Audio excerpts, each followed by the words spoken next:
नमस्कार। आज हम भगवत गीता के एक बहुत ही ड्रामेटिक और महत्वपूर्ण क्षण पर चर्चा कर रहे हैं। हाँ बिल्कुल। हमारा स्रोत है कृष्ण का अर्जुन को उपदेश, कर्तव्य का बोध का एक अंश, और हम फोकस कर रहे हैं अध्याय 2 श्लोक 2 पर। जरा सोचिए सीन।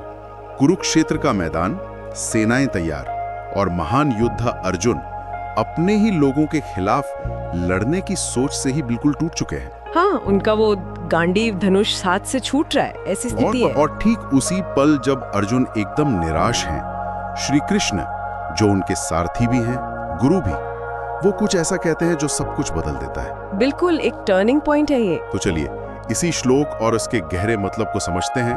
कृष्ण अर्जुन से पूछते हैं, हे अर्जुन, इस मुश्किल घड़ी में ये तुम पर कैसी अशुद्धता आ गई है? ये तो श्रेष्ठ लोगों के लायक नहीं है, न स्वर्ग दिलाएगी न यश। हाँ, संस्कृत श्लोक है, कुतस्त्वाकश्मलमिदं विषमे समुपस्थितम अनार्य जुष्टम स्वर्गीयम कीर्तिकरम अर्जुना। यहाँ कृष्ण का सवाल देखिए कितना सीधा और मेरे तमक है। हाँ, कश्मलम शब्द जो है, इस पर ध्यान देना जरूरी है। कश्मलम, हाँ, मतलब एक तरह की अशुद्धता या मलिनता या कमजोरी कह लीजिए। ओके।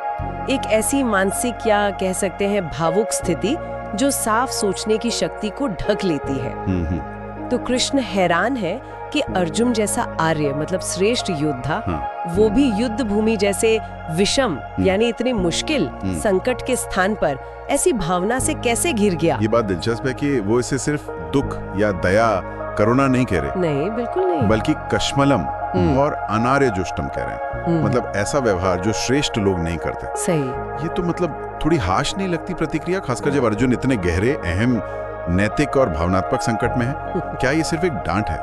देखिए, इसे सिर्फ डांट समझना वो शायद पूरी बात नहीं होगी। अच्छा। ये एक तरह का कह सकते हैं साइकोलॉजिकल शॉक ट्रीटमेंट भी है। Okay, shock treatment. हाँ, कृष्ण अर्जुन को उनकी जो उस वक्त की भावनाएं हैं उसके भंवर से बाहर निकालने की कोशिश कर रहे हैं। अनार्य जुष्टम कहकर वो असल में अर्जुन को उनके सामाजिक और वर्ण धर्म यानी स्वधर्म की याद दिला रहे हैं। अच्छा, उनके क्षत्रिय धर्म की। बिल्कुल, कि भाई एक क्षत्रिय के रूप में धर्म की रक्षा के लिए युद्ध करना तुम्हारा कर्तव्य है। और कृष्ण कह रहे हैं कि इस पल में ऐसी कमजोरी दिखाना ये न तो स्वर्ग अस्वर्गीयम दिलाएगा, न स्वर्ग और न ही कीर्ति अकीर्तिकरम, बल्कि ये तो बदनामी का कारण बनेगा, अपयश का। तो मतलब ये सिर्फ एक इमोशनल रिएक्शन नहीं है, ये ड्यूटी से भटकने का मामला है। एग्जैक्टली। और कृष्ण अर्जुन के मोह को, मतलब वो जो अपने रिश्तेदारों से लगाव है, उसे इस कश्मलम का सोर्स बता रहे हैं। बिल्कुल सही। यहीं से गीता का वो गहरा दर्शन शुरू होता है। प्रति जो बहुत ज्यादा लगाव या मोह है उससे पैदा हुआ है। अच्छा। और ये आत्मा की जो अमर प्रकृति है उसकी समझ के बिल्कुल उलट है। तो ये श्लोक असल में आगे जो गहरा उपदेश आने वाला है, आत्मा क्या है, कर्म क्या है, अनासक्ति क्या है, उसके लिए स्टेज सेट कर रहा है। तो ये श्लोक एक तरह से पर्सनल फीलिंग्स और यूनिवर्सल ड्यूटी यानी धर्म, इनके बीच के टेंशन को सामने लाता है। बिल्कुल। कृष्ण अर्जुन को उनकी वो व्यक्तिगत पहचान है ना कि मैं एक रिश्तेदार हूँ, मैं दुखी हूँ, हाँ। उससे हटाकर उनकी बड़ी पहचान की तरफ खींच रहे हैं, एक योद्धा, धर्म का रक्षक। सही कहा। कृष्ण ये नहीं कह रहे कि भावनाएं होना गलत है, ऐसा नहीं है। नहीं, लेकिन वो कह रहे हैं कि भावनाओं को कर्तव्य पर हावी नहीं होने देना चाहिए। ओके, खास कर तब जब दांव पर इतना कुछ लगा हो। हाँ। आध्यात्मिक तरक्की के लिए सांसारिक मोह से ऊपर उठकर अपने धर्म का पालन करना वो जरूरी है, चाहे वो कितना भी मुश्किल क्यों न लगे। और अर्जुन का कश्मलम इसी मोह का नतीजा है जो उन्हें कर्तव्य से दूर कर रहा है। हाँ बिल्कुल, वो उनके रास्ते में बाधा बन रहा है। तो असल में कृष्ण की ये पहली प्रतिक्रिया ये सिर्फ फटकार नहीं है, ये एक मनोवैज्ञानिक और दार्शनिक हस्तक्षेप है। हाँ, एक इंटरवेंशन है।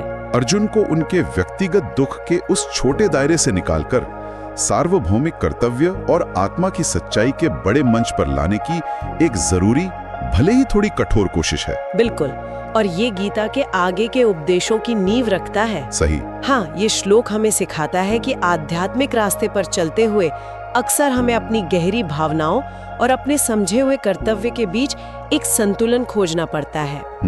कृष्ण का मकसद अर्जुन को कमजोर महसूस कराना नहीं है, बल्कि उन्हें उस अंदरूनी ताकत और स्पष्टता तक पहुंचाना है जो उनके स्वधर्म पालन के लिए जरूरी है। ओके। ये एक तरह से कह सकते हैं अनासक्ति के पाठ की शुरुआत है, डिटैचमेंट की। ये वाकई सोचने वाली बात है। मतलब आज की जिंदगी में भी देखें कितनी ऐसी स्थितियां आती है ना। हाँ बिल्कुल। जहां हमारी पर्सनल भावनाएं, हमारी पसंद नापसंद, हमारी जिम्मेदारियों या जिसे हम अपना कर्तव्य मानते हैं उसके आड़े आ जाती हैं। तो ऐसे टकराव के पलों में कृष्ण की तरह कोई बाहरी या अंदरूनी आवाज वो हमें कैसे स्पष्टता की ओर ले जा सकती है, इस पर सोचना दिलचस्प होगा।